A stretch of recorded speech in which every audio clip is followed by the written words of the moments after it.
Buenas tardes. Good afternoon, everyone. Um, Welcome on behalf of the National Lawyers Guild International Committee and the International Tribunal of Conscience of Peoples in Movement and other organizations that have kindly joined us to organize this webinar. Vamos a proceder principalmente en español, pero les damos la bienvenida a todas y todos que nos acompañan esta tarde. Le pedimos a la compañera María Elena, no sé si ya encendió su cámara, por favor. Em, es un honor para nosotras y nosotros poder darles la bienvenida. Hay una compañera que originalmente nos iba a acompañar esta tarde que no va a poder participar, desafortunadamente, precisamente por la naturaleza de la situación actual en Colombia, la compañera María Camila Castellanos, pero de todos modos va a estar presente ella a través de su trabajo y su compromiso con la lucha del pueblo colombiano. Entonces le enviamos un fuerte abrazo a la compañera María Camila, que forma parte de todos modos otra vez de nuestro trabajo como colectivo. Es un honor para mí, presentarme yo brevemente. Mi nombre es Camilo Pérez Bustillo en nombre del equipo tanto de la Comisión sobre el Continente Americano, del Gremio Nacional de Abogadas y Abogados de Estados Unidos, el National Lawyers Guild en inglés. Tengo el honor de coordinar esa comisión con la compañera Natalie Segovia, que está presente en este panel también, que en un momento presentaré.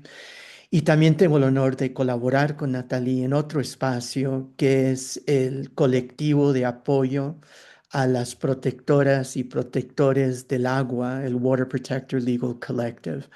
Entonces, además, represento el colectivo del Tribunal Internacional de Pueblos en Movimiento, que está representado aquí también por otros miembros del panel. Y, digamos, el referente del trabajo del tribunal estará presente, entrelazado con muchas de las reflexiones que estaremos compartiendo esta tarde. Tendré el honor de participar básicamente esta tarde como moderador, pero también quiero participar desde una perspectiva que me interpela como persona de origen colombiano, angustiado por lo que viene en Colombia, por lo que se está viviendo en estos momentos en mi patria de origen. Y también como persona defensora, abogado especializado en la defensa de derechos humanos y las implicaciones para los derechos humanos y para los derechos de los pueblos, los derechos colectivos de los pueblos en estos momentos en Colombia. También tuve el honor de participar con el compañero Edwin, que tendré el honor de presentar en unos momentos como participante en este panel, en una misión especial que organizamos de observación, una misión de emergencia, de observación sobre los derechos humanos, que estuvo en el terreno en el Perú en marzo y abril de 2023 y que publicó un informe inicial y luego un informe final en 2024, respondiendo al golpe que culminó en la remoción del poder del presidente legítimo del Perú en estos momentos, Pedro Castillo, que sigue en estos momentos ilegítimamente detenido, es un prisionero político en el Perú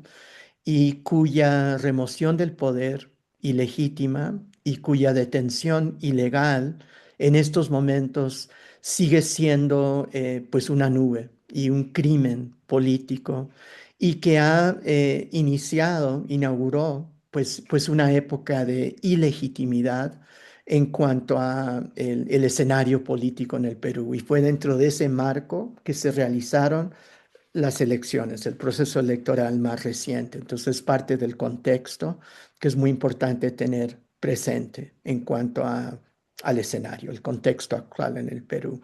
Entonces, esa misión fue una misión en la que participó el compañero Edwin Perney Gil Cárdenas, que nos acompaña también en este panel y va a ser el primero en tomar la palabra.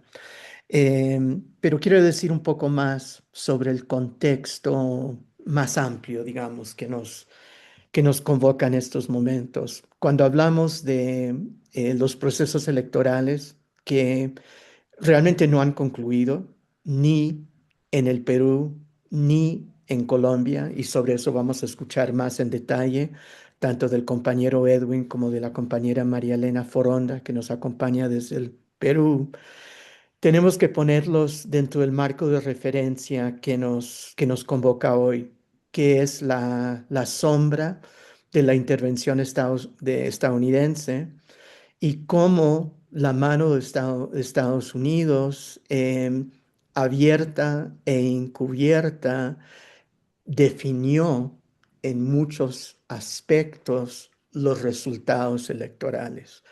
Esto no se refiere solo a los casos de Colombia y del Perú, sino también previamente al desenlace de las elecciones en Honduras, lo que ya se ha definido como el llamado Honduras Gate, y también refleja este patrón más amplio y más profundo de la creciente intervención ilegítima de Estados Unidos en América Latina en el último año y medio, durante la segunda administración del gobierno de Donald Trump, que ha profundizado patrones ya históricos de intervención en Estados Unidos, pero que ha implicado específicamente la reactivación explícita tanto de la doctrina Monroe como del destino manifiesto, como marcos de referencia.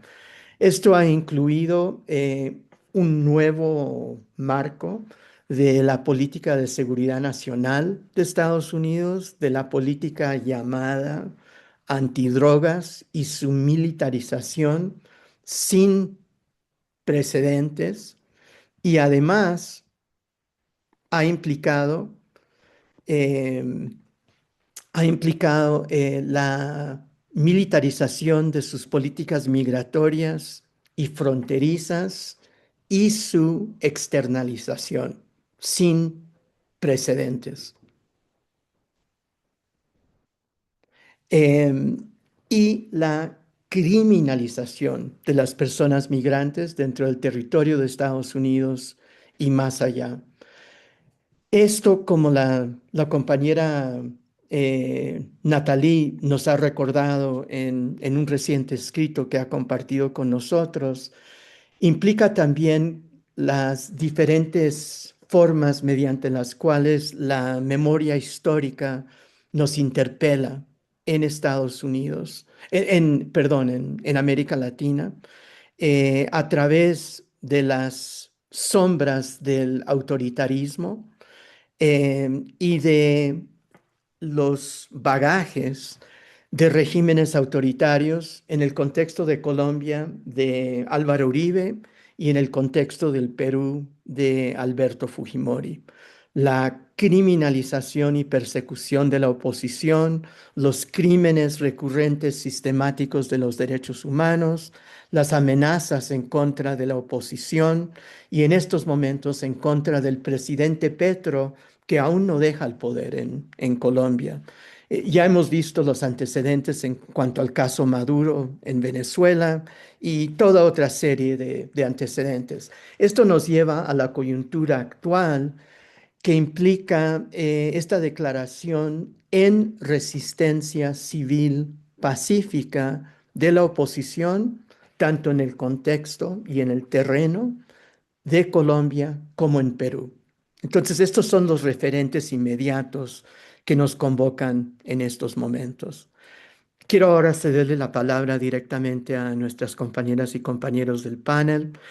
Quiero presentar brevemente a nuestro compañero, el primero que va a tomar la palabra, nuestro compañero Edwin Gil Cárdenas, secretario general de la Asociación Colombiana de Abogadas y Abogados defensores de derechos humanos y de los derechos de la naturaleza, defensor de derechos humanos y activista en el terreno, defensor, y coordinador del comité promotor del Tribunal Internacional de Conciencia de los Pueblos en Movimiento. Después tomará la palabra nuestra compañera entrañable, nuestra querida María Elena Foronda, directora ejecutiva del Instituto Ambientalista Natura desde el Chimbote en Perú y exdiputada en el Perú, y en esta última campaña muy activa, lo mismo que fue el compañero Edwin en la campaña de Iván Cepeda, María Elena Foronda muy activa en la campaña de Roberto Sánchez, pero también María Elena fue galardonada con el premio Goldman Medioambiental en 2003, que muchos consideran como el equivalente del premio Nobel para defensoras y defensores ambientales, pero además fue reconocida como prisionera de conciencia, como prisionera política durante el régimen de Alberto Fujimori. Y nuestra compañera a la cual ya me referí, con la cual tengo el honor de trabajar muy cercanamente, nuestra compañera Natalie Segovia, de origen peruano, directora ejecutiva del colectivo legal de apoyo a las y los protectores del agua, el Water Protector Legal Collective, y co-coordinadora de la Comisión sobre el Continente Americano del Gremio Nacional de Abogadas y Abogados. Entonces tomarán la palabra inicialmente en ese orden y ahora con ustedes el honor de presentar a nuestro compañero Edwin Gil Cárdenas desde Sogamoso, Boyacá, Colombia. Colombia en lucha, en resistencia civil pacífica. Hola compañeros, ¿cómo están? Bueno, mucho gusto. Bueno, ya saben, mi nombre es Edwin Gil Cárdenas. Y bueno, saludarlos a todos, a Camilo, a Natalie, a María Elena y a todos los que nos acompañan el día de hoy, seguramente a los que posiblemente puedan ver esta información más adelante. Bueno, nosotros estamos acá, eh, pues hicimos un ejercicio democrático, un ejercicio en las elecciones, donde en lo que ha sido el resultado tanto del escrutinio como de boca de urna, pues salimos eh, perdiendo las elecciones. Sin embargo, queremos contar un poco más todo lo que ha significado este proceso y ordenarlo desde una de lo que ha significado la estrategia geopolítica para América Latina desde los Estados Unidos, porque así lo entendemos nosotros. Como ya lo anunció el compañero Camilo Pérez, no podemos dejar de vista todo lo que ha implicado la doctrina de seguridad de los Estados Unidos, la doctrina de Monroe, que significa nuevamente en controlar el hemisferio occidental, y ya lo empezaron a tomar en serio, y desde las elecciones tanto en Argentina, en Chile, en Honduras, en Perú y Colombia, pero tampoco dejando de lado lo que significó la intervención en enero, el 3 de enero en Venezuela. Implica una nueva forma de injerencia, una forma de injerencia también tanto militar como a través de otro tipo de estrategias, ¿no? Acá lo hemos venido dialogando también y teniendo diferentes conversaciones con nuestros compañeros que hacen parte del tribunal para tratar de entender cuáles son las nuevas metodologías de intervención y injerencia de los Estados Unidos en América Latina. Entonces nosotros hemos visto y hemos evaluado las formas en las que ya se empezó a evidenciar, y como se dijo, las nuevas formas de injerencia tienen que ver con formas de injerencia a través de la inteligencia artificial, a través de la manipulación del algoritmo, a través de la manipulación y los contratos con bots, y también el tema de los ataques de los ataques ciberataques, más bien llamarlos de esta manera, donde se ha evidenciado, ¿sí? digamos, se pudo evidenciar que para los días de las elecciones hubo una gran capacidad y un gran espacio y rastreo de información hacia Colombia y ahí hubieron momentos en los que se atacaron. Casos pequeños, pero por colocarlos como ejemplo, fue el ataque a un canal a un canal o un medio que estaba apoyando al candidato Iván Cepeda, donde se cayó el canal de YouTube a través de este tipo de ataques. Pero otros tipos de este tipo de situaciones han venido pasando. Todo el tema de los bots es bastante visible y la representación que está generando esto y lo que significa la manipulación al electorado, la forma como está llegándole la información al electorado. Acá hemos dicho a una persona con claras información y de una larga trayectoria, 30 años o más de carrera en los derechos humanos, en el ejercicio público, lo convirtieron en una persona a través de los bots, de inteligencia artificial, en una persona despreciable para el electorado, aparte del electorado. La mitad del electorado que viera esta información pudo captar esta información y votar manipuladamente, ¿sí? Entonces, esto es una de las nuevas formas de injerencia en las cuales se está representando, pero no solo ha pasado acá en Colombia, sino que también lo hemos visto en Perú, también hubo una representación de este nivel, pero también lo vimos en la Argentina y también lo hemos empezado a ver en Chile y en estos lugares. Y está sucediendo algo y es que se vuelven sociedades netamente polarizadas y en estos lugares donde hay un alto nivel de polarización son fácilmente controlables y manipulables. Y esta es una de las formas en las cuales en Colombia se empezó a evidenciar este tipo de información, que creo que es unas formas donde incluso, y a manos en voz del presidente Donald Trump, lo dijo, teníamos un candidato décimo en las encuestas y a través de mi ayuda yo lo ayudé para que estuviera de primeras, ¿sí? Y es lo que hemos visto, donde hay una clara injerencia, de donde todo el mundo hemos visto y percibido esa injerencia, pero no solo con las palabras dichas por Donald Trump, sino que también acá vino el senador Bernie Moreno, vino a Colombia, estuvo como observador el día domingo y el día siguiente a las votaciones se reunió y no solo se reunió con el senador, sino que también pactaron, ¿sí? Pactaron temas de política migratoria, pactaron temas de los refugiados o asilados que se encuentran o tienen situaciones de solicitud de asilo, donde aceptó el presidente electo, ¿sí? El presidente electo aceptó recibir a las personas que deportaran a los Estados Unidos y declaró unas situaciones donde dice Estados Unidos venir a Estados Unidos es un privilegio, no es un derecho, ¿sí? Claramente va en contravía de todo lo que nosotros como tribunal se ha venido desarrollando con Camilo, que a veces es un gran teórico y un defensor del derecho al movimiento, ¿cierto? Que significa la capacidad y el derecho de los humanos de moverse alrededor del mundo, y no, acá lo están mercantilizando, acá lo están viendo solo como un privilegio, y eso es parte, son pequeños ejemplos de las partes que se están negociando. Esto digamos que es en el trasfondo la estrategia que está en fondo y que a partir, y que lo han logrado, o sea, lo han logrado sistemáticamente.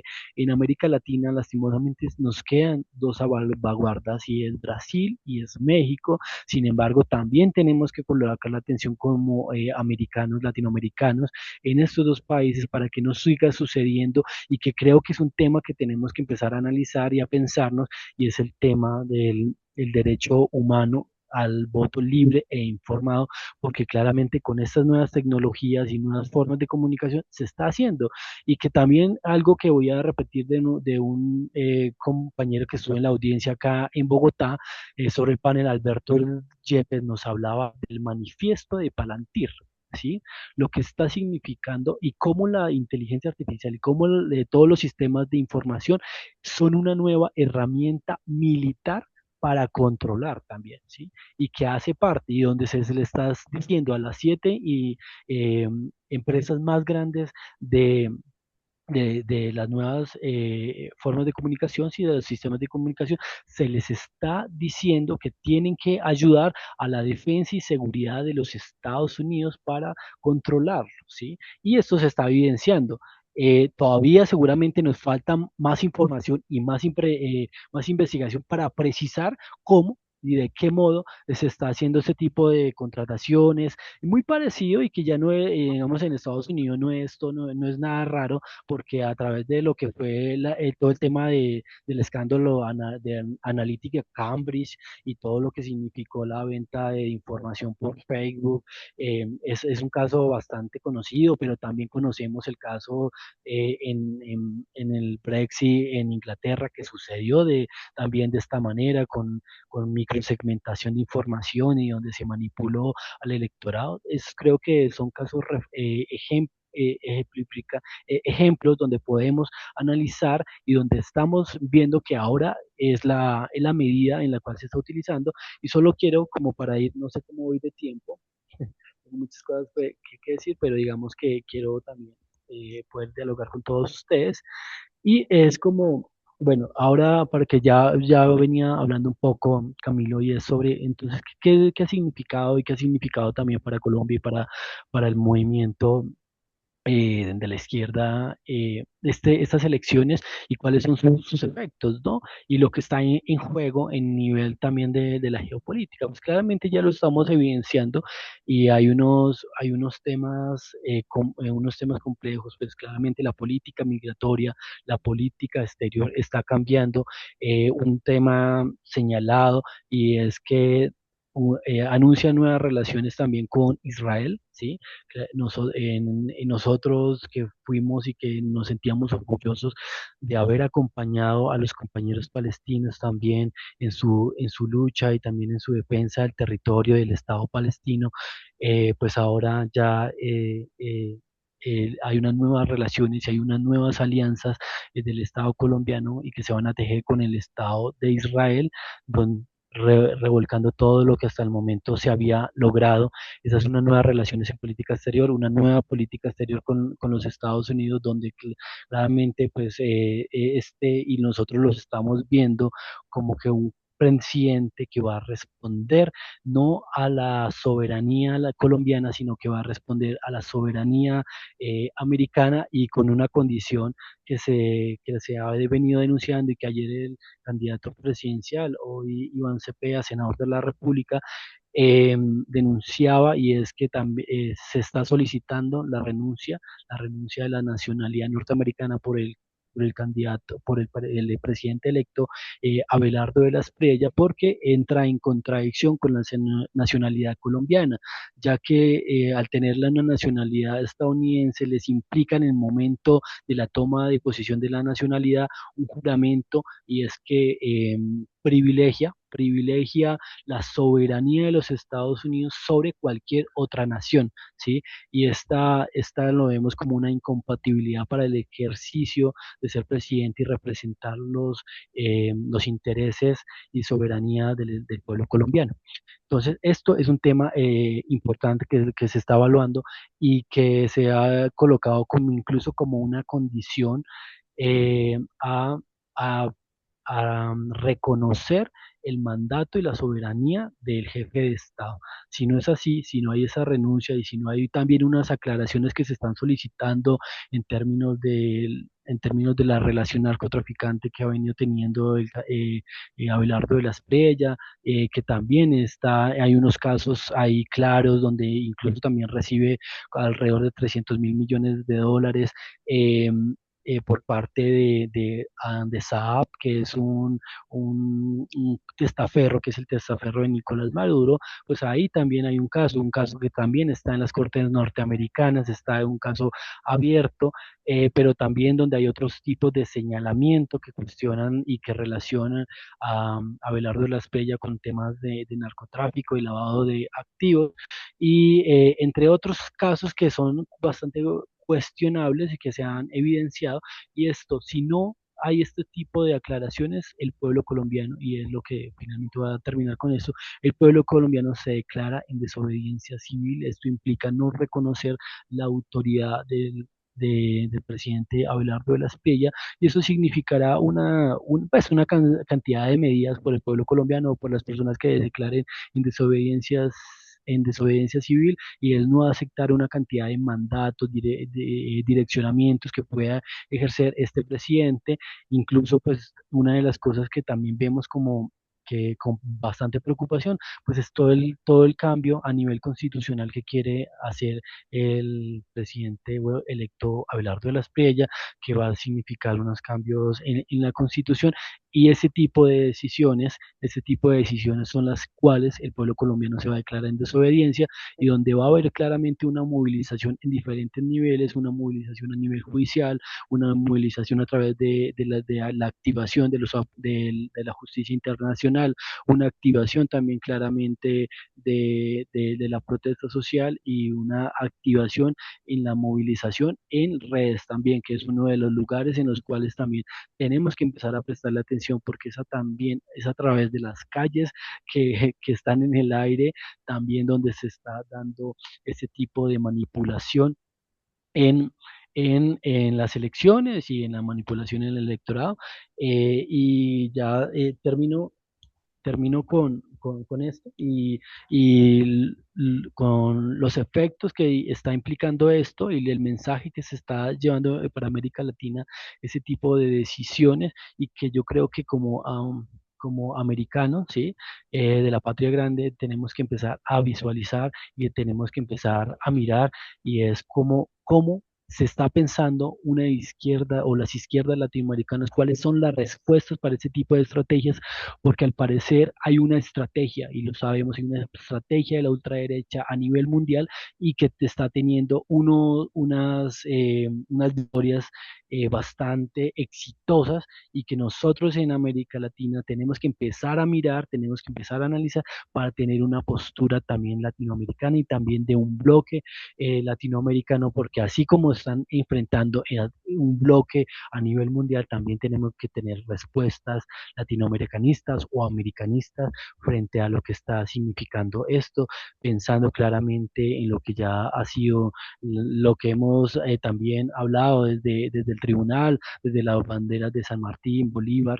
Creo que es importante empezar a construir este mensaje contrahegemónico para empezar a parar lo que está sucediendo y que claramente con esta lucha de los hermanos latinoamericanos es importante para empezar a conocer los distintos procesos, tanto en Perú, Cali, en México, en Estados Unidos, los amigos latinoamericanos que se encuentran allí y las personas también estadounidenses que se están pensando otro mundo diferente y que celebramos también, como creo que es en las entrañas del imperio que también se están pensando procesos diferentes y que celebramos las últimas elecciones en Nueva York y las nuevas candidaturas y que creo que en 4 meses van a haber esperamos unos buenos resultados en ese sentido, que creo que también es importante para este nuevo relacionamiento y para empezar a pensarnos una estrategia latinoamericana.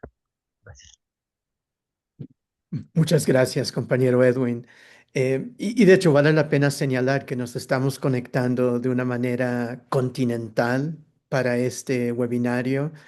Algunos desde Estados Unidos, desde México, desde Colombia, desde Perú, y que precisamente, y también muchos de los que nos escuchan desde todos los rincones del continente. Entonces, precisamente está presente esa conciencia a través de este espacio.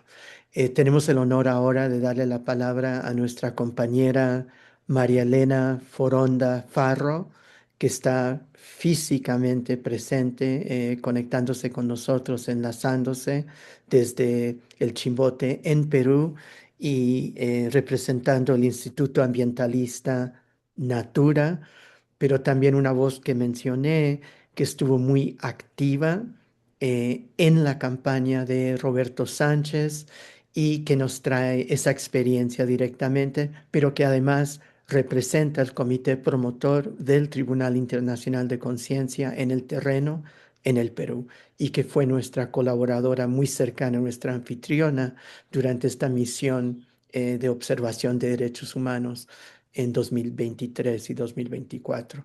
María Elena, un honor que nos acompañes. Gracias, en primer lugar, encantada de volver a estar con ustedes en un momento tan difícil para la coyuntura que está viviendo América Latina, como lo mencionó ya nuestro hermano Edwin, como también tan acertadamente Camilo, a través del tribunal, Natalie y compañeros, colocan esto en el centro de la atención política, no solamente de nuestros países en América Latina, sino en la política internacional, que es ahí donde se da este debate para tener una mayor información de lo que viene sucediendo recurrentemente con esta doctrina Dodd-Frank. Y es que esto en el caso del Perú no nace ahora solamente con lo que después voy a tocar de lo de los golpes de Estado que han habido sucesivamente, sino que nace se refuerza mucho más la presencia de los Estados Unidos, con la presencia de los Estados Unidos, cuando se dio el golpe de Estado con Pedro Castillo, ¿no es cierto? Y claro, a los Estados Unidos lo veía de una manera incómoda, no lo expresaba tan abiertamente, pero sus embajadores, que hace rato ya dejaron de ser diplomáticos, que hace rato ya dejaron de ser operadores comerciales para convertirse en operadores de la política de los Estados Unidos, de intromisión a nuestros territorios y de violación a nuestra soberanía y derechos, a partir de que se consolida ahora con el nombramiento del embajador Bernardo Navarro, ¿no? El famoso Bernie, desde febrero de 2026. Pero antes de eso, les decía, con lo del golpe de Estado que hubo contra el señor Pedro Castillo, se empezaron a dar un conjunto de relaciones de la embajador en ese momento de los Estados Unidos, con el Ministerio del Interior. O sea, ellos se fijan mucho en 3 instituciones dentro del Perú, o hasta 4. Ministerio de Economía, Ministerio de Defensa, Ministerio de Relaciones Exteriores y Ministerio del Interior. Porque desde nuestra concepción hay una estrategia de la instalación de gobiernos cívico-militares para el control del territorio. Y detrás de este control del territorio no está tan solamente el posicionamiento de los Estados Unidos, sino el control de nuestros recursos naturales, la depredación y saqueo de nuestros bienes de la naturaleza y la apropiación ilícita de las decisiones políticas que autónomamente tendríamos que tener nuestros países. El nuevo patio trasero o el antiguo patio trasero se reactiva con esta política de Estado internacional que está teniendo ahora con mayor presión los Estados Unidos. Y no solamente se van con 2 argumentos, ¿no? Uno de ellos es la lucha contra el narcotráfico. Porque claro, Colombia, Perú, Sudamérica, somos los grandes proveedores de la droga que se comercializa en los Estados Unidos y se tiene que luchar contra el narcotráfico. Y yo no entiendo entonces por qué se reúne, si es así, con el Ministerio de la Mujer, por qué se reúnen con el Ministerio de Defensa y del Interior, si no es para apropiarse justamente en la zona supuestamente del conflicto que existen por el control territorio en el tema del narcotráfico, y ahí encontrar el perfecto pretexto para benevolentemente mandar a sus tropas militares a entrenar a nuestro ejército peruano, que va a servir con 2 motivos, supuestamente para erradicar la coca, pero el motivo central es el control del territorio, la represión, el entrenamiento, el servicio de inteligencia contra líderes y dirigentes que están detrás de estos procesos que luchan por la democracia, derechos humanos, defensa de derechos ambientales, etc. Entonces, solamente para mostrarles un ejemplo, es que el Perú lo consolida esta visita y esta presencia de Estados Unidos a través de resoluciones y a través de, como la resolución legislativa 4766, que se aprobó por el Congreso peruano en el año pasado, perdón, desde el 19 de mayo del 2023, discúlpeme, se aprobó esta resolución con el objetivo de autorizar el despliegue de tropas norteamericanas en nuestro territorio. 1.500 soldados marines ocupando nuestro territorio. ¿En qué sectores? En las zonas de conflicto, en las zonas donde están los pueblos indígenas, donde viven las comunidades campesinas, en las zonas donde la población se organiza para reclamar sus derechos, o en las zonas donde encuentran que hay reservas de petróleo, reservas de gas, que pueden ser altamente atractivos para las inversiones. Este ha sido el escenario que siempre América Latina y el Perú, lamentablemente, yo digo, es una bendita abundancia que se transforma en una maldita abundancia, con la visión geopolítica de la protección de nuestro territorio, que después se transforman en ecocidios, porque ocupamos el 7º lugar, Colombia ocupa el primero, de defensores y defensoras ambientales asesinados por defender el agua, la tierra, el suelo, los bosques. Y justamente ahí es donde ellos operan. Pero esta historia se consolida más con la herencia, con la acción de la heredera fujimorista, que desde el año 2016 logra en el Perú, que tenemos 3 poderes de Estado, el legislativo, el ejecutivo y el judicial, con separación de poderes. Cada uno supone que va de una manera autónoma. Pero esta señora logra, como no ganó las elecciones, logra tener el control del legislativo de 130 parlamentarios a 76. Y con estos 76 parlamentarios consolida la presencia de los Estados Unidos y de las relaciones bilaterales, económicas, comerciales y sus grandes negociados de las corporaciones transnacionales, como el caso que se va a consolidar ahorita nomás con Repsol aquí en el Perú, y con este objetivo. Y logra a partir de ahí un conjunto de modificaciones legislativas que no van a favorecer a los peruanos, al conjunto de los peruanos, sino a los consorcios transnacionales. Esto nos ha configurado desde el año 76 a la fecha que estamos, 2026, una sucesión de reformas que se han venido dando. Para que me entiendan mejor, hermanos, nosotros teníamos un instrumento que se llamaba referéndum. El referéndum era un proceso de consulta pública para poder decidir algo, si queríamos una reforma constitucional o no la queríamos. Y la gente en el referéndum dijo que queríamos una reforma, queríamos un referéndum, pero además no queríamos una reelección inmediata de congresistas y no queríamos un Senado. Pues este Congreso, el actual, que ya está terminando el 28 de julio sus funciones, que ya terminó, digamos, sus funciones en la práctica con esta última legislatura que se ha aprobado, le importó un pepino la decisión de la gente. Primero, eliminaron el referéndum. No hay más, por ley, lo eliminaron. Segundo, han hecho 52 reformas constitucionales donde no participa la gente, solamente ellos. Tercero, han logrado la reelección inmediata y también la instalación de la Cámara de Senadores. Pero ¿qué significa eso para el escenario político del Perú? Ir poco a poco en una estrategia, no de ganar el Ejecutivo tan solo, sino de cooptación de los principales poderes del Estado. En el caso del Congreso ya tenían el control mayoritario por su representación y aliados con la derecha y aliados con el sector empresarial y aliados con el APRA, Acción Popular y otros partidos. Y en segundo lugar, han hecho una arquitectura de dominio al cooptar instituciones. Junta Nacional de Justicia, ahí donde se nombran los jueces. Tribunal Constitucional, que dirime los conflictos en la constitución política. Fiscalía de la Nación, que es la que se encarga de hacer las acusaciones frente a los delitos. Y además, el control de las Fuerzas Armadas y policiales en el Perú.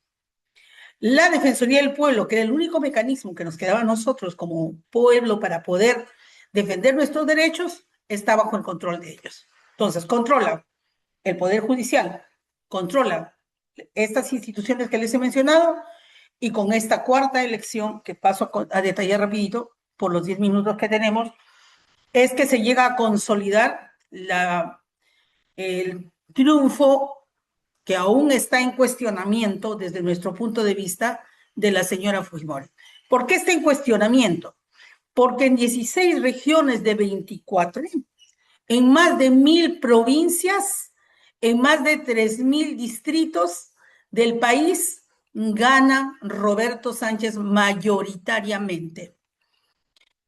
Y resulta que faltaban el conteo de los votos del exterior y se dijo como norma en el actual Oficina de Procesos Electorales que el proceso electoral en el exterior, en la primera y segunda vuelta, las actas tenían que ser digitalizadas. O maravilla, con una resolución administrativa cambian esto. Y resulta que ahora no habían actas digitalizadas, sino que las actas han llegado sin custodia. Antes de las elecciones se cambiaron a 10 embajadores, 10, y no ha habido un control de los partidos en el tema del conteo y recuento de los votos, sino lo ha hecho solamente la Oficina Nacional de Procesos Electorales. Es más, lo que nos lleva a mayor suspicacia es que hace 4 o 5 días atrás, el director de la Oficina Nacional de Procesos Electorales, y me río para no llorar, acaba de presentar su renuncia porque han manipulado el hardware y el software de todo su equipo electoral, de todo su sistema electoral de la OMPE. Y ha hecho una carta muy valiente renunciando porque él no quiere ser cómplice de estos casos. Ante esto, nuestra organización a la que represento, Juntos por el Perú, hicimos acciones legales para pedir a la Oficina Nacional de Procesos Electorales que se hiciera una nueva revisión del conteo total, nacional y del extranjero, a lo que la OMPE no ha accedido. Está en proceso aún. Inmediatamente los medios de comunicación, que a mí, discúlpenme, yo no sé cómo será en sus países, pero aquí dieron una vergüenza. La misión internacional de observadores internacionales señaló de que había habido una posición preferencial, y no solo preferencial hacia Keiko, sino además discriminadora y toda una campaña contra el señor Roberto Sánchez, representante de Juntos por el Perú. Pero no solamente eso, compañeros. Cuando ya se sabía que la tendencia iba a ser para que gane la señora Keiko Fujimori, muchas voces se alzaron. ¿Por qué? Por estas redes, compañeros. Y el procurador de la Nación le aperturó una sanción penal, una acción penal, investigación penal contra Hernando Ceballos, exministro de Salud y asesor de Roberto Sánchez, periodistas y personalidades que salieron públicamente a oponerse y a decir que estábamos en una dictadura de parte del Congreso y que nos avisoraba un escenario de mayor polarización y de que se impida la investigación. Esto, gracias a Dios, hay fiscales buenos, no ha sido admitido por la Fiscalía, pero todos aquellos fiscales que se han mantenido probos están en este momento con proceso. O los han destituido, los han sacado. Y no solamente eso, sino que están siendo amenazados.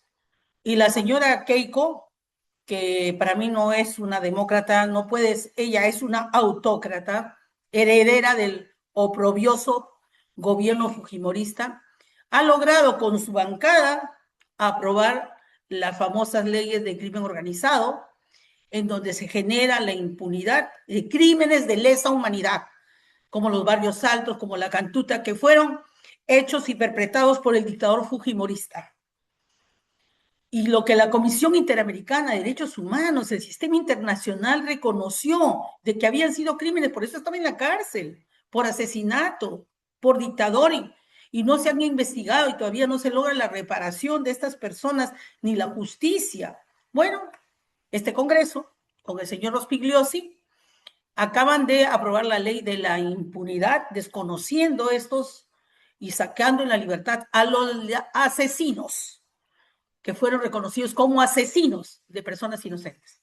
Pero no solo eso, sino que ahora aquellas personas que con el legítimo derecho, porque está reconocido en la Constitución, su Constitución de ellos lo reconoce, de movilización y de protesta social pacífica, acaban de sacar una norma en la cual dicen que aquellos policías y militares que están patrullando las calles en ejercicio de sus funciones cometieran algún crimen, o sea, si matan, como mataron en el caso del sur, a la gente que se está movilizando, a niños, ¿no? Y a personas que están con balas hasta ahora, que conociste tú, Camilo, cuando viniste acá en el Perú.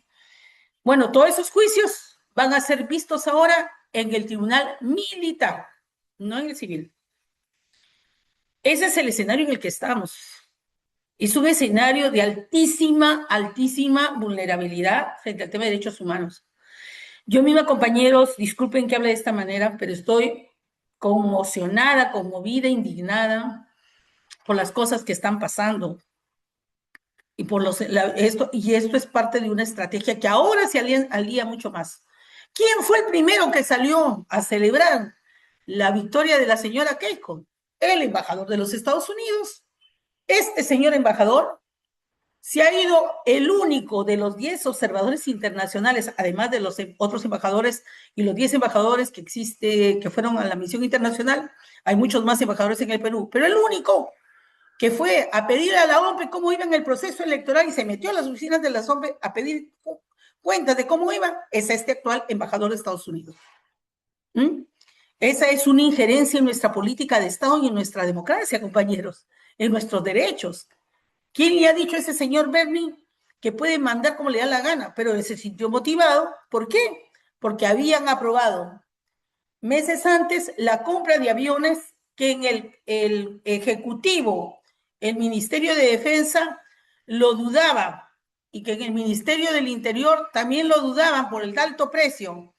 Y hubo una oposición de un sector del Ejecutivo, entonces el presidente dijo, no, yo no voy a firmar la compra de estos aviones. Y oh maravilla, esta decisión se fue al Congreso. El Congreso está para tres cosas: legislar, fiscalizar y representar, no para decidir sobre políticas de Estado que son decisiones propias solo del presidente. Y si el presidente no firmaba la resolución, no había compra. Pues del Congreso salió una resolución que el presidente corriendo fue y lo firmó. Y se compraron los aviones. Gracias a la presión de ¿quién? Del señor Bernie, el actual embajador de los Estados Unidos. ¿Para qué necesitamos esos aviones nosotros? Para nosotros no. Para los marines seguramente que vendrán a ser operativos para matar a la gente acá en el Perú. Entonces, yo sí lo digo así directamente porque considero de que hay una estrategia que se está armando, política, de control de nuestros recursos, de control del territorio, pero también del genocidio que podría convertirse en los dos puntos fuertes para cerrar este círculo de impunidad, porque ahora los que maten, los que asesinen, serán juzgados por los tribunales militares en el Perú. Con esto quiero decir, compañeros, que nosotros hemos bajado los ánimos, no, pero estamos muy cautelosos porque estamos siendo vigilados, porque los locales de Juntos por el Perú, incluyendo acá el de mi ciudad de Chimbote, que es un puerto a 7 horas de Lima, están con control militar, están interviniendo los teléfonos.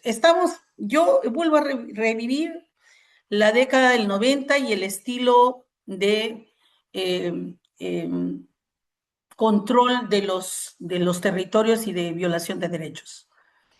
Esto nos preocupa mucho y yo creo que es el momento de actuar más que nunca en una estrategia geopolítica de resistencia, de control del territorio, de articulación territorial en el sur, muy fuerte con el norte, con la gente que cree en la democracia, que cree en los valores, que cree en la soberanía, que cree en el derecho de que nosotros no somos ciudadanos de cuarta para que nos estén asesinando marines que no tienen nada que hacer en este territorio. Creo que el hablar también así, si lo hago en la confianza y en el cariño que les tengo a ustedes, porque estas cosas no las podemos decir públicamente en los medios de comunicación en nuestro país, sin ser después objeto de un proceso de criminalización. Vamos a tener que tener estrategias, como dice Edwin, ya salió Roberto Sánchez a reconocer, a decir, que ya ganó la señora, no está reconociendo su triunfo al 100%, sino que están planteándose y siguen insistiendo todavía en este proceso de investigación abierta. Sabemos que el Poder Judicial la OMPE es autónoma, pero lo que queremos es por lo menos tener esclarecimiento de la decisión que miles y miles de peruanos, cientos de peruanos de las zonas andinas, rurales, de los pueblos originarios, de los pueblos indígenas que también luchan con ellos sus derechos, sean considerados ciudadanos plenos y en democracia. Yo creo que es el momento de sumar de definir y pensar muy serenamente y con calma estrategias, de acudir a la cooperación, porque la cooperación se está cerrando. A las ONG nos están dejando sin fondos, no tenemos ya la posibilidad de apoyar la defensa de nuestros hermanos, porque si no, cierran las oficinas, que es otra ley que se dio contra las ONGs, y esta cacería va a continuar. Entonces, en este escenario, compañeros, de, de violencia, requiere estrategias como las tan bien plantea Camilo, con una mirada mucho más amplia y de resistencia y de análisis de nuestro qué hacer para el futuro. Nos queda ahorita Brasil, pero ya ahorita vienen las elecciones y no las tienen fácil, ¿no? El hijo de Bolsonaro está yéndose por todos los medios de comunicación también a posicionarse, ¿no? Y bueno, México es el único, si no es de los pocos lugares, creo, que nos queda todavía con dignidad y soberanía para poder continuar adelante, como seguramente otros países que están. Yo solo quería, para terminar, decirle a mi hermano Edwin que no están solos, que estamos unidos por nuestra raza, por nuestros principios, por nuestra soberanía y nuestros derechos, y que somos más, y que yo creo que la verdad se abrirá en esas grandes alamedas, como decía nuestro hermano de Chile. Un abrazo.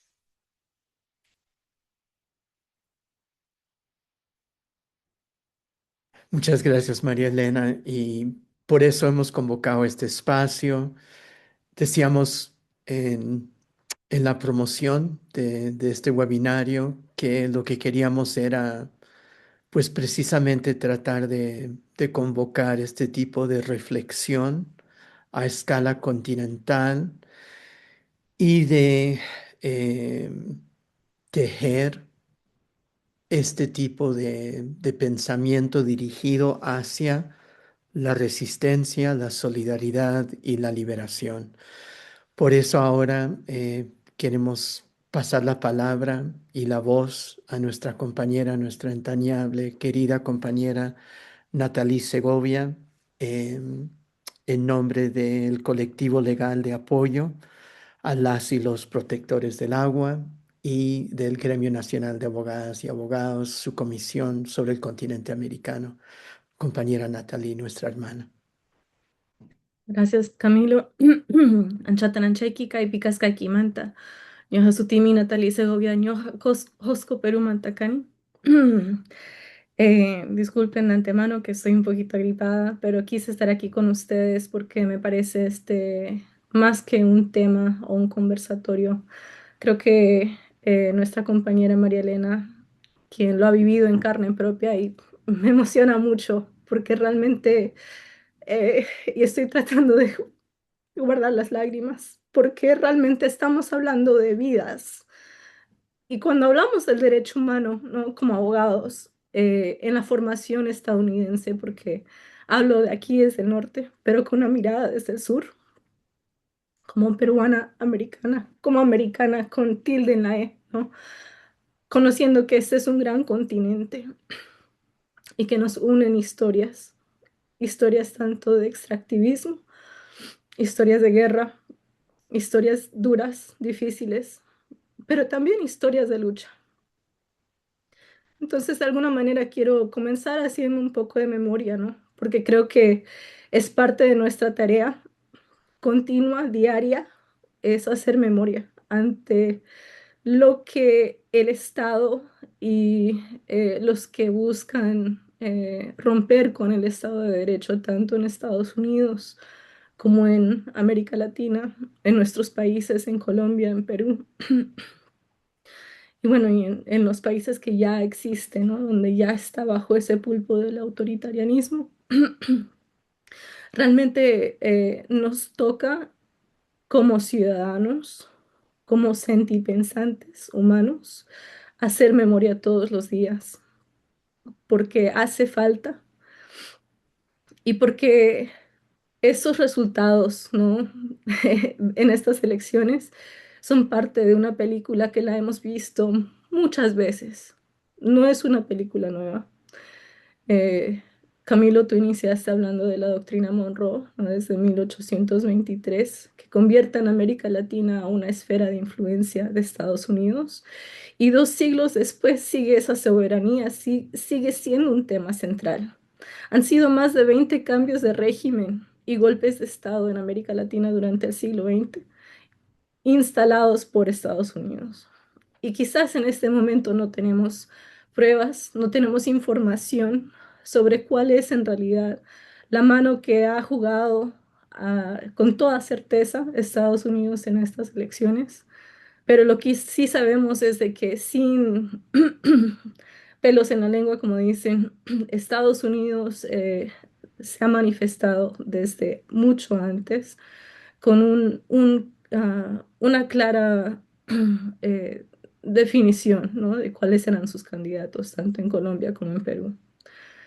Y si vemos un poquito, ¿no? María Elena y también Edwin hablaron un poco sobre los diferentes momentos históricos. Tanto Perú como Colombia han vivido momentos muy difíciles dentro de la historia. Pero hace parte de esa historia, ¿no? De 1946 hasta los años 80, la Escuela de las Américas y la Guerra Fría, donde entrenaron y respaldaron fuerzas militares latinoamericanas bajo la doctrina anticomunista. Creo que esa doctrina anticomunista todavía forma parte del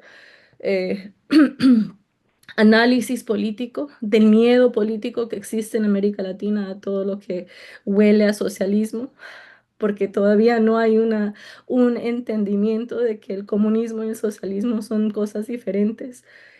No hay un entendimiento de que el socialismo o que en aras, ¿no? El progresismo, de buscar una mejor forma de vida, sacar a millones de personas de la pobreza total, como lo hizo Petro durante su gobierno, ha sido parte y es parte de un programa que favorece a todos, ¿no?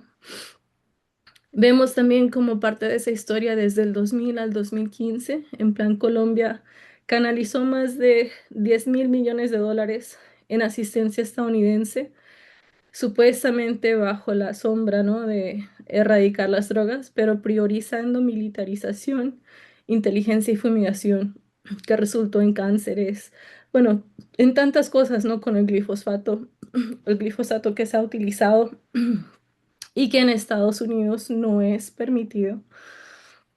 En Colombia se ha vivido más de 60 años de conflicto armado, aunque algunos dicen desde 1810, ¿no? Un estado constante de conflicto. Pero en el marco del conflicto armado, 9 millones de víctimas, la gran mayoría de poblaciones desplazadas internas y una de las mayores poblaciones desplazadas internas del mundo. Y en Perú, desde 1980 hasta el 2000, la Comisión de la Verdad documentó cerca de 69.000 muertos y desaparecidos. La mayoría fueron campesinos, indígenas, de pueblos originarios y quechohablantes. Y si hablamos del fujimorismo en el Perú, ¿no? Cuando sube Alberto Fujimori, da un golpe, un autogolpe y cierra el Congreso, intervino el Poder Judicial y consolidó un régimen autoritario. Recuerdo todavía ser niña en aquel entonces, pero recuerdo que Time Magazine lo nombró a Alberto Fujimori como Man of the Year. Y lo recuerdo porque tuvimos esa revista en la casa y fue un punto de mucha conversación y debate, ¿no? Por mucho tiempo. Desde 1991 a 1992, esto lo mencionó María Elena, ¿no? Los asesinatos de Barrios Altos, donde hubieron 15 asesinados, y La Cantuta, donde hubieron 9 estudiantes y un profesor ejecutados, que llevaron a la condena de Fujimori a 25 años de prisión por violaciones de derechos humanos. Y la cifra de más de 300.000 mujeres, principalmente indígenas y campesinas, quienes fueron sometidas a esterilizaciones forzadas. En el 2003, Perú reconoció responsabilidad ante la CIDH en el caso de Mamerita Mestanza. Y el 2026, este año, la Corte Internacional de Derechos Humanos condenó al Estado en el caso de Celia Ramos. Perú lo reconoció, pero Keiko no lo reconoce. Entonces llegamos a estas elecciones en el 2026 y Colombia se decide por menos de 250.000 votos y Perú por menos de 49.000 votos. No son países consensos, son sociedades profundamente polarizadas en un momento donde realmente vemos el uso del miedo político en una forma amplia a nivel no solamente de Estados Unidos, pero a nivel de todos estos países llamados democracias, que ya no son democracias. Cuando hablamos que un partido político quiere gobernar, pero no gobierna en pro del país, sino gobierna en pro de una facción política, ya no estamos hablando de una política democrática, sino una política autocrática, autoritaria.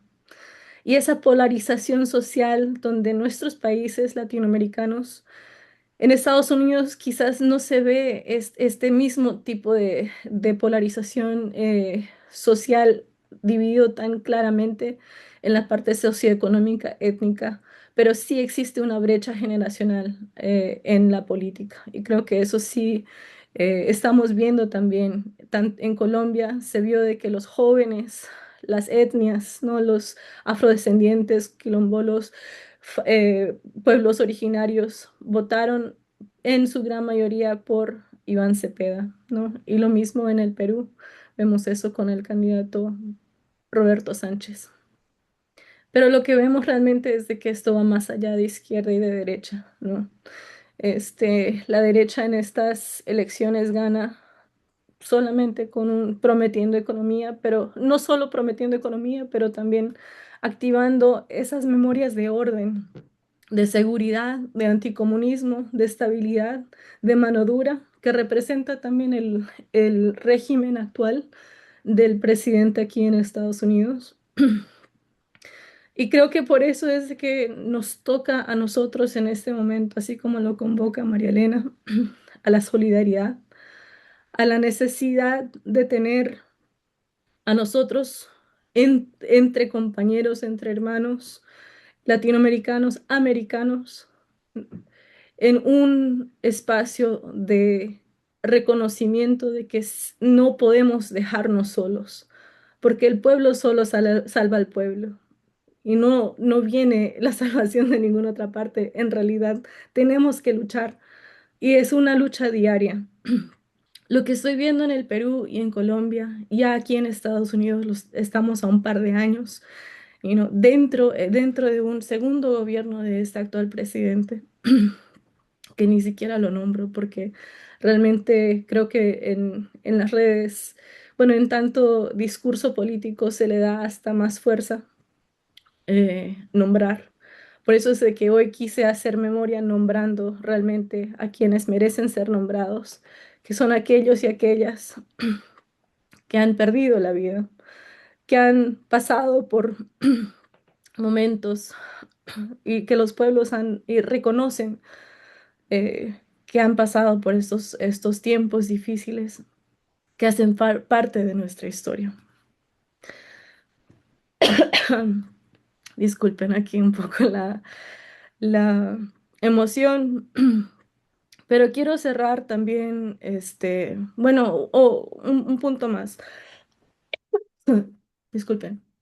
En el caso de Keiko, creo que es importante nombrar que los medios estadounidenses hablan de Keiko Fujimori como una representación de un cambio o un regreso de la dinastía fujimorista al Perú.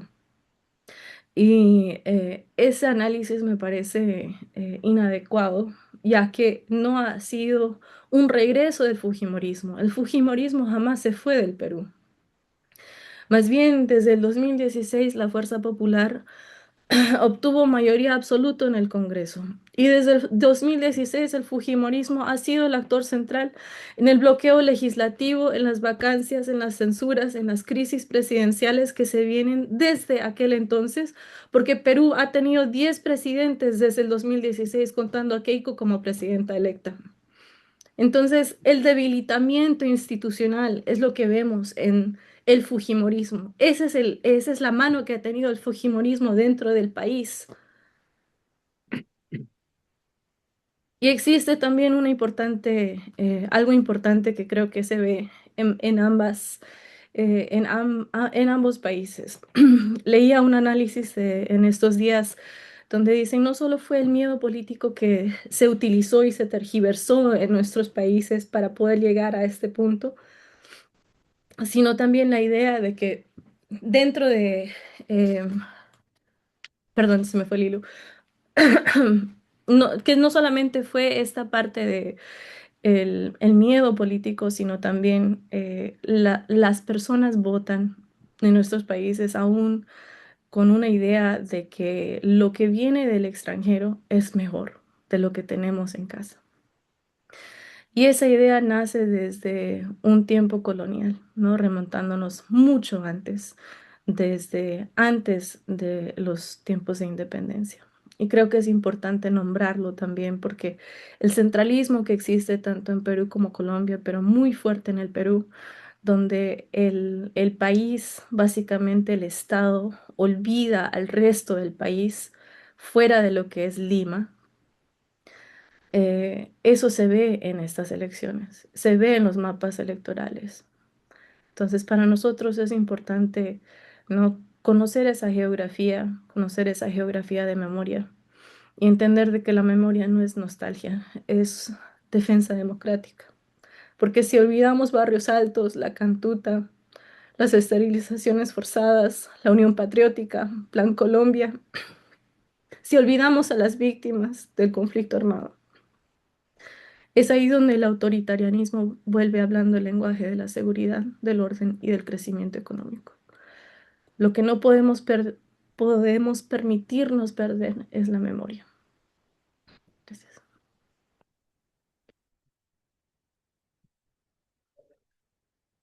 Muchas gracias, compañera. Em, sí queremos dar un espacio, aunque sea muy breve, para que las compañeras y compañeros que nos han acompañado en este espacio, en el público, em, compartan preguntas, sus inquietudes. También queremos señalar que este diálogo va a continuar, que vamos a seguir abriendo estos espacios de reflexión desde el Gremio Nacional de Abogadas y Abogados, desde las organizaciones que están presentes acá. Está nuestro compañero Julio que está levantando la mano, entonces le vamos a permitir que nos acompañe. Pero queremos señalar que vamos a abrir un espacio donde quisiéramos que nos acompañen también físicamente en la Ciudad de México el 14, 15 y 16 de octubre este año en la Ciudad de México, Tenochtitlan. Queremos recibirlos acá en una sesión especial del Tribunal Internacional de Conciencia de los Pueblos en Movimiento, donde muchas y muchos de los que estamos aquí presentes en este espacio estaremos en una audiencia especial del tribunal, donde no solo estaremos trabajando estos temas desde una perspectiva jurídica y poniendo a juicio al régimen de Trump y sus crímenes dentro y fuera de Estados Unidos, incluyendo estos casos de los procesos electorales en Colombia y Perú y la intervención estadounidense en esos procesos electorales, sino también abriendo un foro, un análisis de coyuntura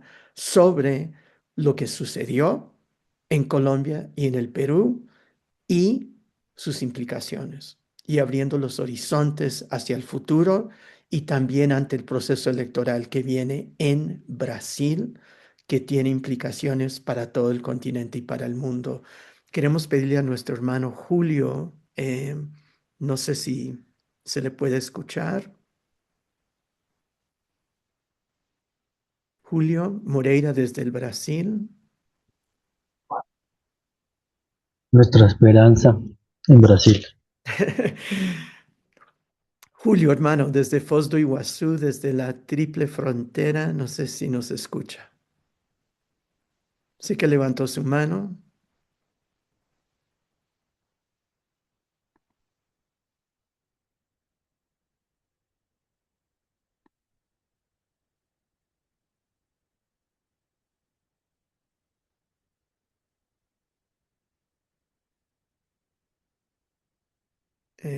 No sé si tiene forma de por lo menos escribir su pregunta.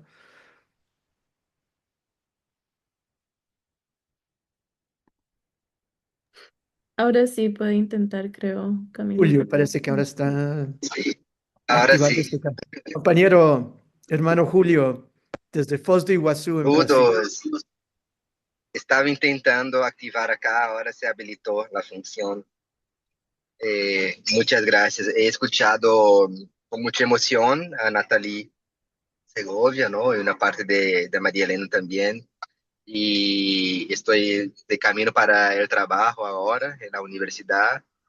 Y vamos a llevar adelante esos testigos acá en Brasil, en Foz do Iguazú, en donde estemos, ¿no? Eso es muy importante la memoria, muy importante que la generación de estudiantes de hoy entienda que no es solo un tema de disputa actual de gobiernos recientes, sino que pasa por ese análisis histórico también, que sigue con esas violaciones masivas, ese estado policial y terrorista que ha describido María Elena, que vemos eso en todas las partes y claro, estamos hablando de toda esa ascensión de extrema derecha en varios de nuestros países y el tema de cómo se conecta con fanatismos, con religión, con el tema de las redes y de las fake news y la manipulación de resultados más allá de los, como se dice, los conteos de votos, los escrutinios, pero otros tipos también de manipulación antes mismo de que se registre un voto en el sistema. Entonces, eso todo es muy desafiante.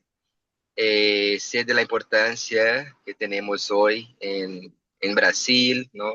También hemos vivido ahí el gobierno de extrema derecha de Temer y después de Bolsonaro, especialmente con Bolsonaro, y actualmente está muy desacreditada la familia Bolsonaro con todo el tema de las milicias, del crimen organizado, de esquemas que ellos se han metido.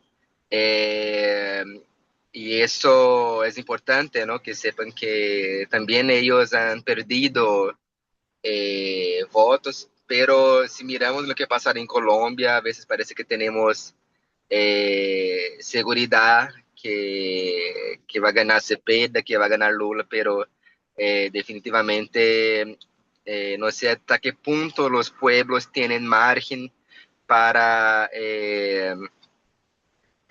controlar verdaderamente esos sistemas electorales, esas cuestiones, ¿no? Me impresiona, por ejemplo, en Perú eso del voto en el extranjero que se ha dicho, ¿no? Y cómo que eso ha sido definitivo, ¿no? Y la izquierda en general no piensa en ese tema de ganar votos, de hacer movilización con los migrantes en el extranjero, ¿no?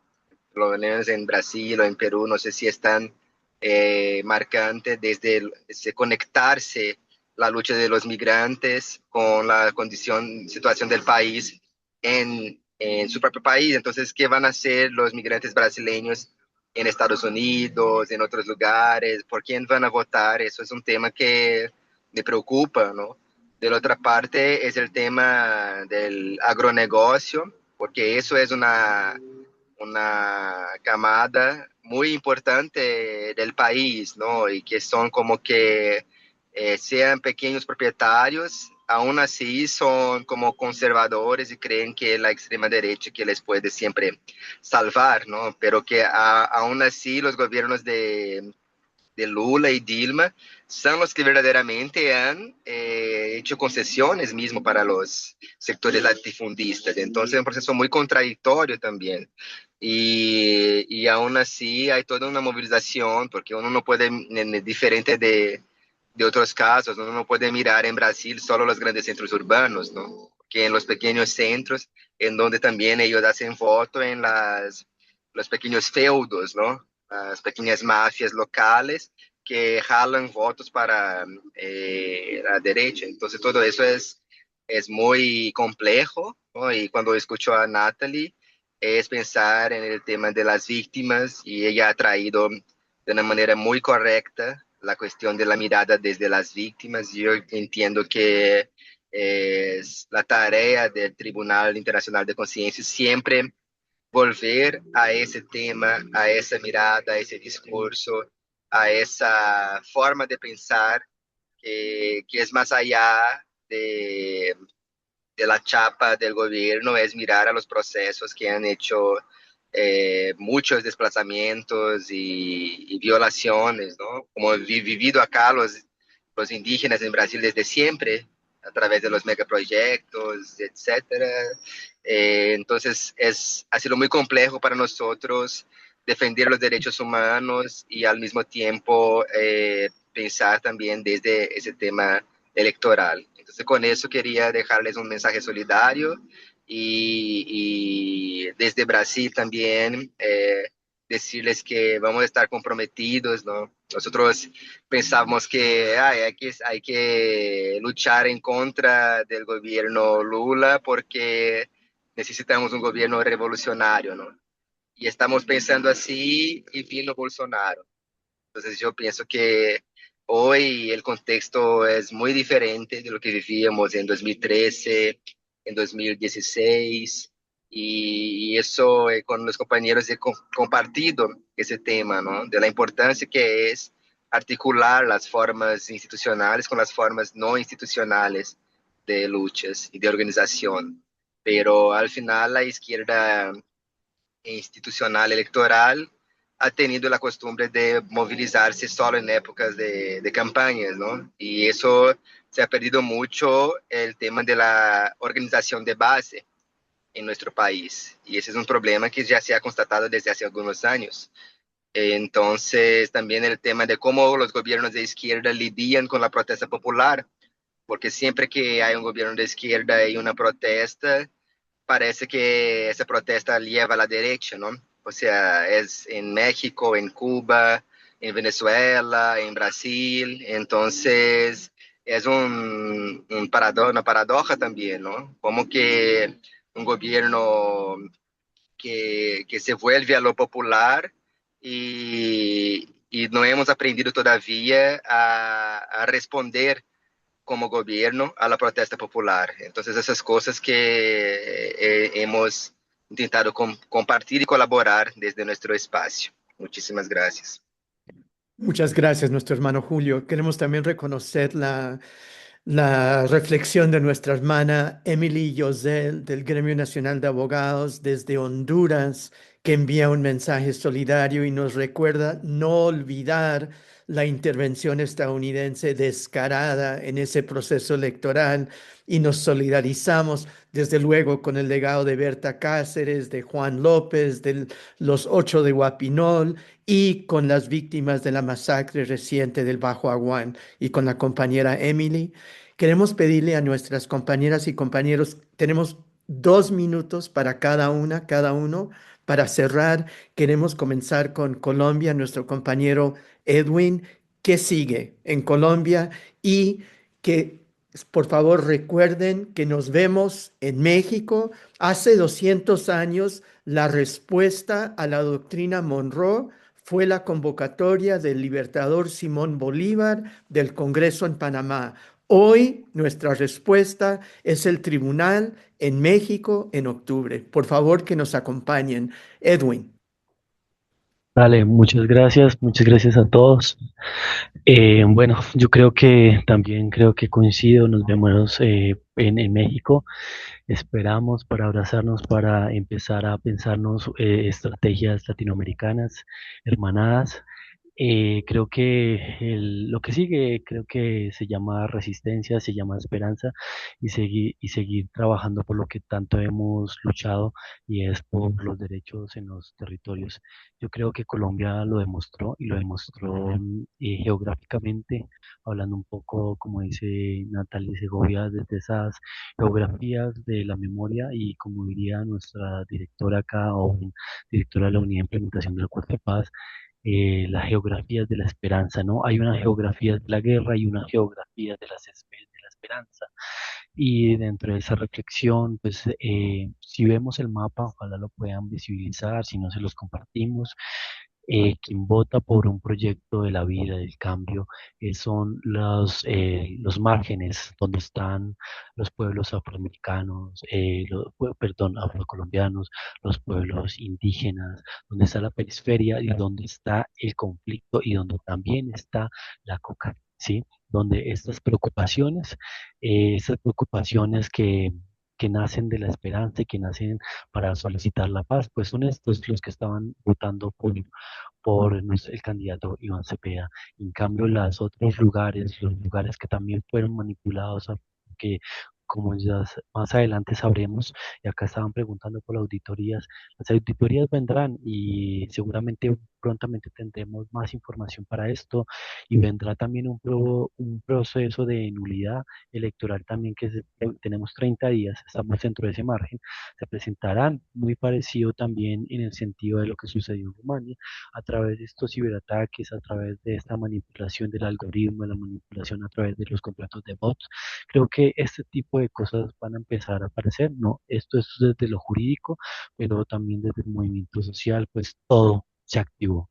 Aquello que estaba dormido, aquello que estaba un poco em, tranquilo por, digamos, la tranquilidad de las garantías electorales que daba el gobierno, pues se ha despertado y ha empezado a despertar lo que se ha llamado el jaguar. El jaguar está despertando, el jaguar está andando y ya se está moviendo a través de las distintas redes y todos los movimientos sociales están activos y todas las redes de derechos humanos están activos y esta es una red, ¿no? Y esta es la red internacional y esta es la red internacionalista latinoamericanista que también la estamos activando para el servicio de los pueblos y esto es lo que viene, la resistencia, la esperanza y seguir luchando por todo lo que siempre hemos creído que son los derechos para los pueblos. Seguiremos Gracias. y nos vemos en México. Nos vemos en México. Compañera María Elena.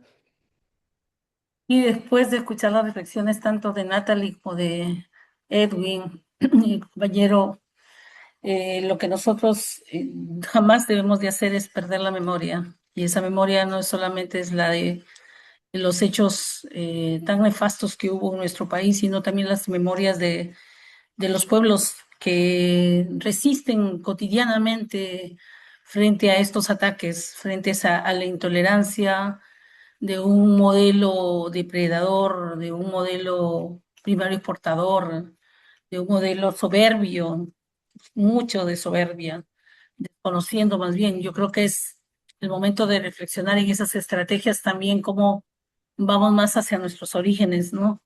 A esos conocimientos que están allí en el buen vivir, en el summa causa y en las relaciones comunitarias, en el concepto de ciudadanía, pero bajo las distintas lógicas de ser ciudadanos y de ser una nación de plurinaciones en una sola nación.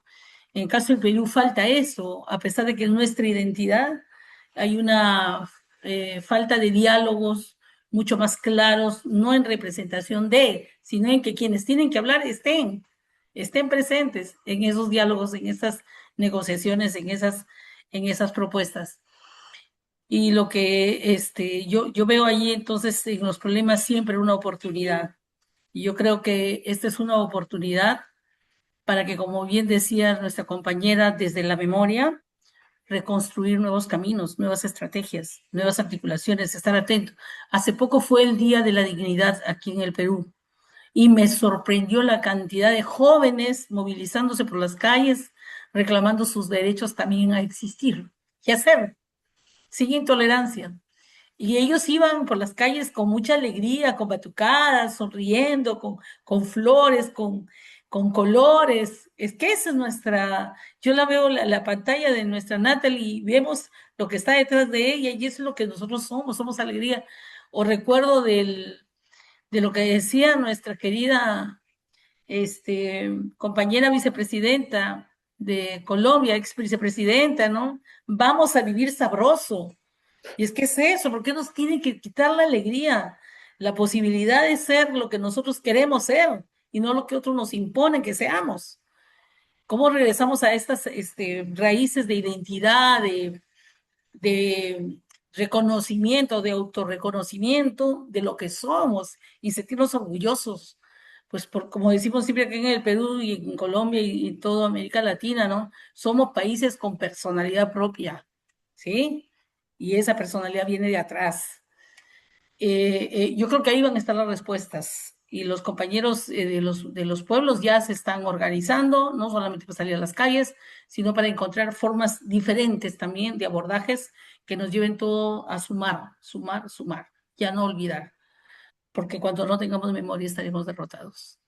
Y obviamente que vamos a estar allí, tosudos, firmes, en México, contigo, Camilo, con los otros compañeros, reflexionando y avanzando y aprendiendo con humildad, ¿no? Porque aquí nadie se rinde, aquí nadie se rinde. Un abrazo.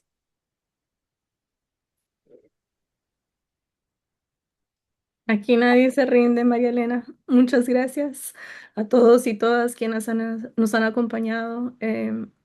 Lo que se viene no solamente es un cambio de gobierno. Sabemos aquí desde Estados Unidos lo que hemos vivido ya en estos últimos 2 años son procesos de desregulación, debilitamiento institucional, expansión del extractivismo y estos costos van a recaer, volverán a recaer desproporcionadamente sobre los pueblos indígenas, sobre las comunidades afrodescendientes, comunidades rurales, pescadores, quienes defienden el territorio y las aguas.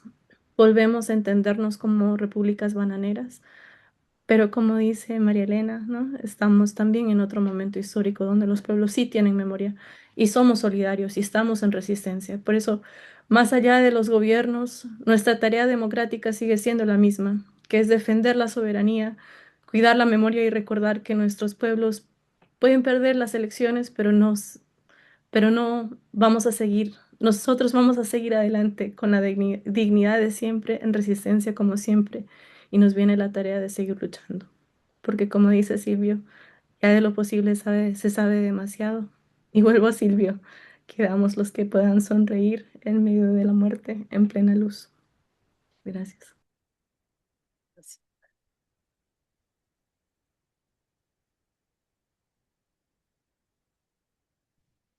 Solo queda agradecer a nuestros panelistas, nuestras panelistas, a todos ustedes que nos han acompañado con su presencia y que sepan otra vez que este diálogo va a continuar, que este trabajo va a continuar, lo vamos a seguir profundizando.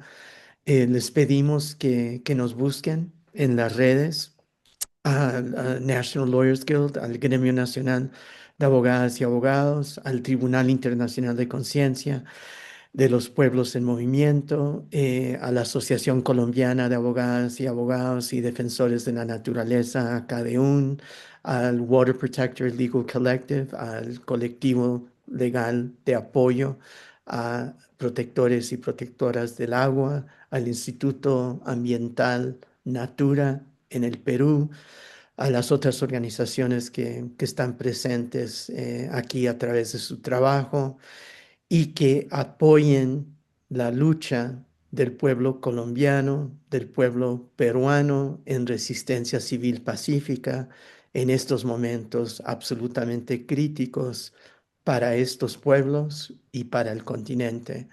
Y nos vemos en Ciudad de México, Tenochtitlan, 14, 15 y 16 de octubre. Aquí esperamos recibirlos y recibirlas, hermanas y hermanos. Muchas gracias. Un abrazo.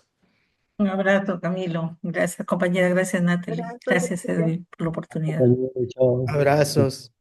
Solamente Edwin, María Elena, Natalie, sin ustedes imposible. Julio y las otras voces, Emily, todas las y los presentes, nuestros intérpretes, absolutamente imprescindibles en esta labor. gracias. Muchas gracias, Carrie McLean, del Gremio Nacional de Abogados y Abogadas, que hizo todo esto posible, y el Comité Internacional del National Lawyers Guild, y Susana Deli, la presidenta del National Lawyers Guild, y la Asociación Americana de Juristas, IADL y otras organizaciones afines. Muchas gracias, compas. Un abrazo fuerte. Gracias. La lucha sigue. Que viva la esperanza.